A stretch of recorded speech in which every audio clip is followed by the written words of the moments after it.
Sem dúvida, o universo de Demon Slayer é tão sombrio quanto o de Jujutsu Kaisen, e mesmo tendo níveis de poder completamente diferentes, esses dois animes têm muitas coisas em comum, tipo sangue, violência e muitas lutas. Mas sabe o que cada um deles tem de melhor? Vilões. Tanto em Demon Slayers quanto em Jujutsu Kaisen, os vilões são extremamente perigosos. E claro que eu tô falando de Muzan e do Sukuna, mas aí que a loucura começa. Você já imaginou o que aconteceria se eles se juntassem? Ou melhor, se Muzan comer um único dedo de Sukuna? Este foi um desafio da escrita Selma Maria, que perguntou justamente isso. E eu tô aqui para responder. Se liga só nesse confronto épico. De um lado, Muzan, o primeiro demônio a existir em Demon Slayer, que além de viver há centenas de anos é praticamente imortal. Ele não é só o vilão, mas também é considerado o mal supremo que anda sobre a terra e habita na escuridão. Graças à sua fome insaciável por carne humana e o poder de utilizar seu sangue para criar e manipular mais demônios, além de tudo isso, ele é sádico, inteligente, estrategista e muito cruel. E do outro lado, Sukuna, o chamado Rei das Maldições em Jujutsu Kaisen, o feiticeiro mais poderoso da sua época, e porque a gente não pode falar de todas as épocas. Sukuna nasceu há milhares de anos, na época mais desenvolvida e cruel de Jujutsu. Mas claro que ele não é só poder, mas também possui um ar de superioridade imparável, onde nada importa a não ser a sua própria vontade, e todo o resto é considerado insignificante. E pra completar, como se precisasse, né?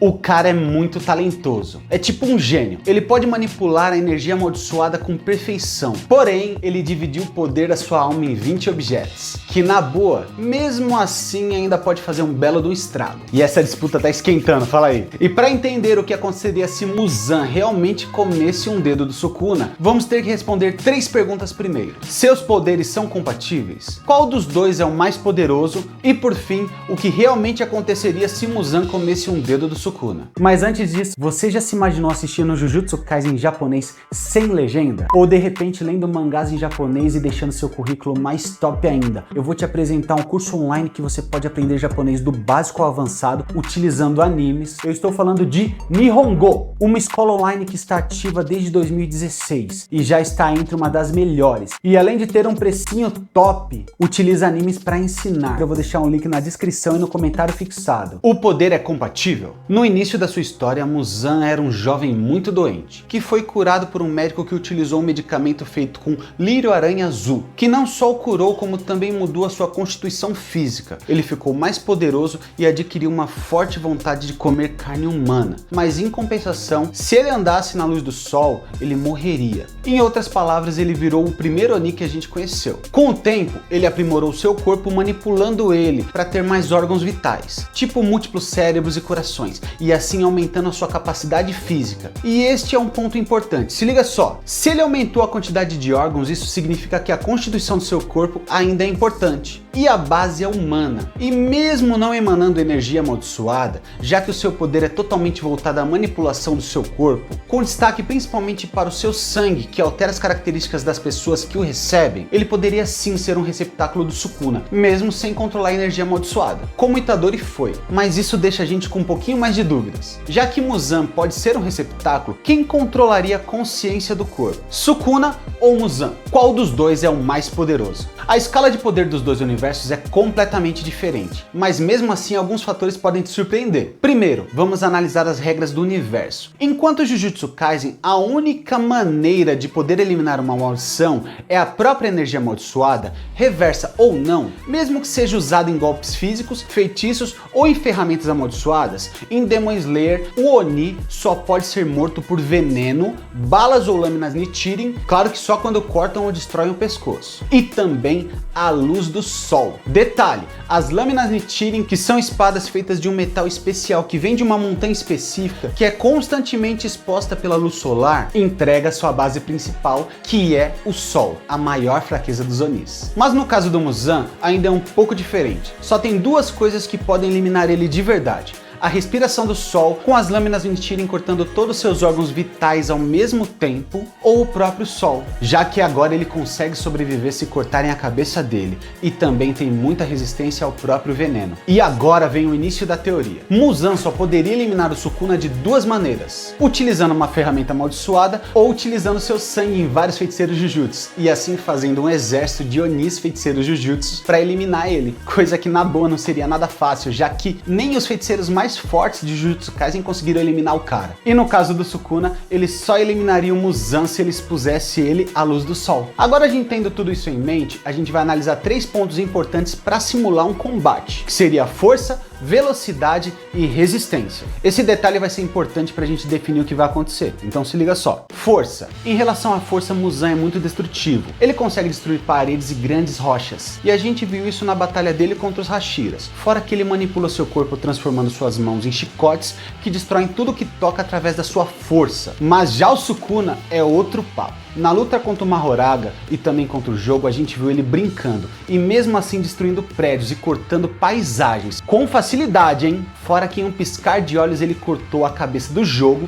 que é uma maldição nível especial que tem uma pele muito resistente. Então claro que o Sukuna leva essa, porque ele tem muito mais força destrutiva. Velocidade. Em relação à velocidade, aqui o caldo engrossa. Você pode não acreditar, mas a velocidade do Demon Slayer é tão incrível quanto a velocidade de Jujutsu Kaisen. E a gente viu isso quando o Muzan explode seu corpo para sobreviver no confronto contra Iruichi, que em questão de instantes cortou 1.500 pedaços de carne. Dá para ter uma noção do quão rápido isso é? Vamos supor que a área de alcance para ele cortar os pedaços de carne são 30 metros, algo bem realista analisando a ilustração do mangá. Sendo criterioso, a velocidade da explosão, segundo a Unesp, pode variar entre 1.500 a 7.500 metros por segundo. Então, utilizando o parâmetro de que ele cortou os pedaços do Muzan num raio de 30 metros, chegamos ao tempo de 0,01 segundo para cortar 1.500 pedaços. E sendo bem otimista, se ele utilizou em torno de 750 movimentos, já que cada movimento podia cortar 2 ou mais pedaços de uma vez, ele atingiu uma velocidade média de 2.250 km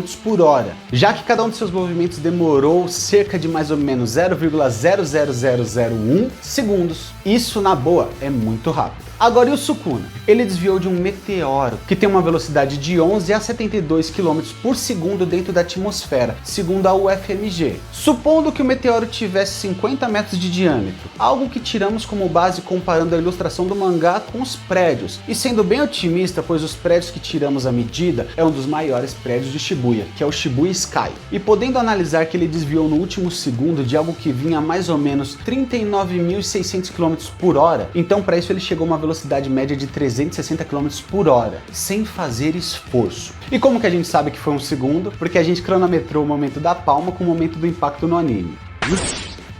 Mas claro que isso daí na verdade não explica nada. Oi! Porque a explosão seria química, e também a gente está supondo o raio, diâmetro, curso do movimento e a velocidade média do Sukuna, fora que ele nem deu seu máximo. E lembrando que quem atingiu essa velocidade assustadora em Demon Slayer foi Iruichi e não Muzan. Mas vale a curiosidade de que no universo de Demon Slayer a parada é tão rápida quanto em Jujutsu. Porém, como o Muzan não demonstrou nenhum feito desse nível, então a gente vai deixar pro Sukuna essa daí também. Resistência. Esse eu diria que é o ponto mais importante, e eu já vou explicar por quê. Muzan tem a habilidade de se regenerar de uma maneira tão absurda e rápida que parece realmente a energia reversa utilizada ao seu máximo, como o Hakari ou Satoru Gojo utiliza. Fora que ele pode se adaptar a venenos e superou até mesmo as fraquezas da sua espécie, que seria cortar a cabeça. E por último, ele pode se regenerar até mesmo de um pedaço de carne, tipo uma regeneração a quase nível celular. Já o Sukuna, além dele ter um poder extremamente desenvolvido de se regenerar, que também possui as características da maldição, fazendo com que sua recuperação seja praticamente automática, ele não superou a fraqueza de uma maldição, que é a energia reversa,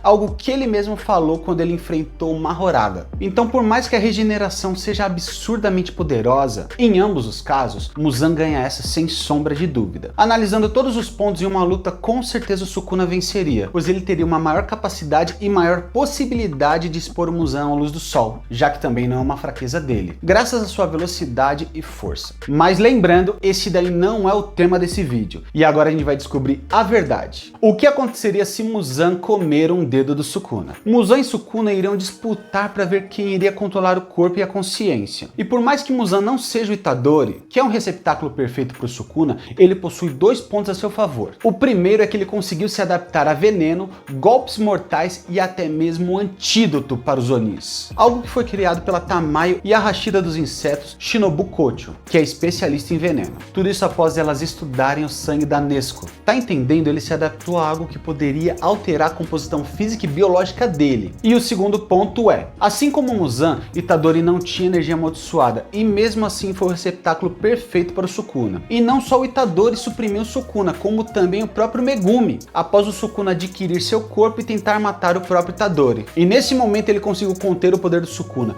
e olha que o Sukuna estava com quase todos os dedos. Então concluímos que, na teoria, Muzan iria absorver o dedo do Sukuna e além de conseguir a habilidade de utilizar a energia amaldiçoada, ele provavelmente iria adquirir uma técnica inata extremamente poderosa. E no mínimo, mas no mínimo mesmo, ele ia conseguir potencializar os seus golpes físicos com energia amaldiçoada, tornando tudo isso muito mais perigoso. Mas o que você acha dessa teoria? Concorda comigo? E se você quer saber tudo sobre todos os Shikigamis na técnica das 10 sombras da família Zenin, qual a inspiração para cada um deles na mitologia japonesa e de quebra todas as habilidades de Megumi Fushiguro em combate, clica nesse vídeo aqui. Super Nerd Star, tchau!